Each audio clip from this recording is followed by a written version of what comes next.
आसतु जानिबा केतक गुरुत्वपूर्ण खबर। भक्तों को मागणा महाप्रसाद देवाकू योजना करुछंती सरकार। श्रीमंदिर रे भक्तों को मिलिबो मागणा महाप्रसाद। ए बाबदरे वर्षकू 14 रु 15 कोटी टंका खर्च हेबो।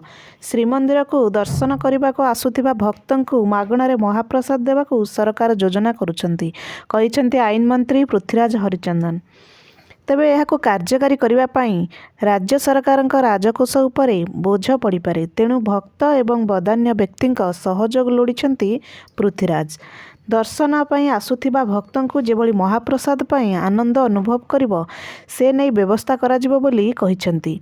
एपटे राज्य सरकार एभली निष्पत्ति को भक्त स्वागत करिछंती। एथिपाई पुरीर बुद्धिजीवी को नहीं कमिटी करने को प्रस्ताव दिया जाइछि। आसंता फेब्रुआरी रे 2 दिनिया बैंक धर्मघट डाकरा। आसंता फेब्रुआरी रे 2 दिन बंद रहिबो बैंक। फेब्रुआरी 24 और 25 तारिख रे देशव्यापी बैंक बंद रहिबो।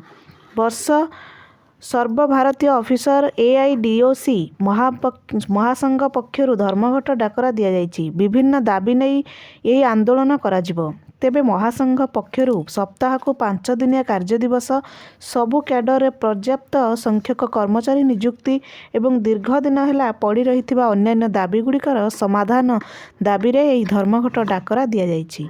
किछि दिन पूर्वे आर्थिक सेवा विभाग पक्षरु एक निर्देशनामा जारी करा जायतिला, जहाकू महासंघ पक्षरु कड़ा समालोचना करा जायछि। एही निर्देशनामा कर्मचारी मानक नियुक्ति सुरक्षा सह सालिस करुछि एवं सेमानक मध्यरे विभाजन सृष्टि करुथुवा महासंघ पक्षरु कहा जायछि।